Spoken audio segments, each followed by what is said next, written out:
నమస్తే welcome to our voice నేను journalist నవత మొత్తానికి కాంగ్రెస్ మేనిఫెస్టో ఎప్పుడు కూడా అధికార పార్టీకి రాజకీయ విశ్లేషకులకు అల్టిమేటం పంచిచ్చే విధంగానే ఉంటది అసలు కాంగ్రెస్ మేనిఫెస్టో ఉచితాలు వాగ్దానాలు ఇక్కడ చూస్తే ఒక మతానికి ఒక వర్గానికి కోసం మాత్రమే ఇది తయారు చేసినట్టుగా కనిపిస్తుంటది అసలు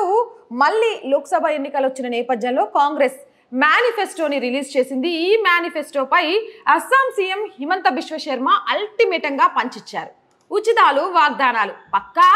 పాకిస్తాన్ ఎన్నికలకు సరిపోతుందని స్పష్టం చేశారు ప్రస్తుతం భారత్లో ఎన్నికలు జరుగుతున్నాయని ఆ విషయం కాంగ్రెస్ నాయకులకు గుర్తుండే ఉంటుందని ఎద్దేవా చేశారు ఈ సందర్భంగా దేశంలో విభజనవాదాన్ని సృష్టించి అధికారంలోకి రావాలని హస్తం పార్టీ ప్రయత్నిస్తోందని హిమంత ఆరోపించారు కాంగ్రెస్ విడుదల చేసిన మేనిఫెస్టో బుజ్జగింపు రాజకీయాలకు నిదర్శనమని హిమంత తీవ్ర ఆరోపణలు చేశారు సమాజంలో విభజన చిచ్చుపెట్టి అధికారంలోకి రావాలని కాంగ్రెస్ అనుకుంటుందన్నారు దేశంలో ఏ వ్యక్తి అయినా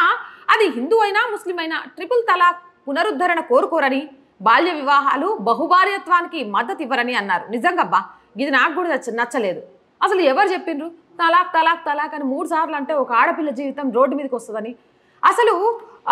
మంచి చెడు తెలియని ఒక వయస్సులో పెళ్లి చేసి ఆడపిల్ల జీవితాన్ని ఆగం చేయొచ్చని ఒక ఇంట్లో 3-4 నా భార్యలు అని చెప్పుకుంటుంటే ఏం గొప్పతనం వస్తుందని ఇలాంటి వాటన్నిటిని పునరుద్ధరిస్తామని ఎట్లా చెప్పింది ఉచితం అనేది ఒక వ్యక్తిని బతకస్తుని చేస్తుంది ఉపాధి అనేది ఒక మెట్టెక్కిస్తుంది మరి ఒక మెట్టెక్కించడానికి దేశంలో పౌరులను ఆలోచించాలే కానీ బతకస్తులు చేయడానికి ఆలోచించే విధానం ఏమనాలి అండ్ విభజించి పాలించు మల్లికార్జున ఖర్గే కూడా మాట్లాడుతూ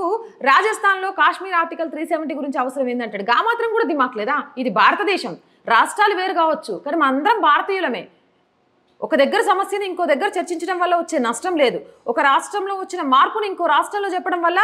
తప్పు కాదు దానివల్ల ఆ రాష్ట్రంలో కూడా అనేక మార్పులు వస్తాయి ఆ విషయం వీళ్ళకి ఎందుకు అర్థం కావట్లేదు అనేది ఎవరికి అర్థం కావట్లేదు మొత్తానికి హిమంత సార్ మాత్రం మస్తు లెవెల్లో ఇచ్చేసిండు కాంగ్రెస్ ఎన్ని దుష్ప్రచారాలు చేసినా భారతదేశాన్ని విశ్వ గురువుగా మార్చేందుకు కమలం పార్టీ చేపట్టిన ఉద్యమాన్ని అడ్డుకోలేరని స్పష్టం చేశారు ఈ ఎన్నికల్లో అస్సాంలో ఉన్న మొత్తం 14 స్థానాల్లో బీజేపీ అభ్యర్థులు విజయం సాధిస్తారని భరోసా వ్యక్తం చేశారు ఇటు ప్రధానమంత్రి నరేంద్ర మోదీ సైతం కాంగ్రెస్ మేనిఫెస్టోపై తీవ్ర ఆగ్రహం వ్యక్తం చేశారు స్వతంత్ర సంగ్రామంలో ముస్లిం లీగ్ పోషించిన పాత్రను కాంగ్రెస్ మేనిఫెస్టో గుర్తు చేస్తుందని వారి భావజాలంతోనే దాన్ని నింపేశారని తీవ్రంగా మండిపడ్డారు వామపక్షాల ఆధిపత్యం సైతం కనిపిస్తోందని దీన్ని భారత ప్రజలంతా అర్థం చేసుకోవాలని పిలుపునిచ్చారు మోదీ సార్ మస్తు అర్థం చేసుకున్నారు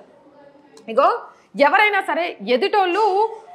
మన కొంప ముంచుతారేమో అని భయపడాలట కానీ కాంగ్రెస్ ఇప్పుడున్న సిచ్యువేషన్లో ఎవ్వరు దాని కొంప ముంచవసరం లేదు ఇలాంటి మేనిఫెస్టోలు ఆ నాయకుల తీరు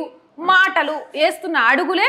ఇండి కూటమి మొత్తం కలిసినా కూడా 100 సీట్లు సాధించడం కష్టం ఇక ఇండివిజువల్గా కాంగ్రెస్ పార్టీని చూసుకుంటే 50 సీట్లు కాదు 30 సీట్లు దాటడమే కష్టం అనేలాగా ఉంది ఏమైనా హిమంత సార్ చెప్పినాయి మోదీ సార్ చెప్పినాయి ఏమంటారు విభజించి పాలించుకుందామా విశ్వగురువుగా ప్రపంచంలో నిలుద్దామా మీరు ఈసారి ఎవరు కోటేద్దాం అనుకుంటారు కింద కామెంట్ సెక్షన్లో పెట్టేయండి మోర్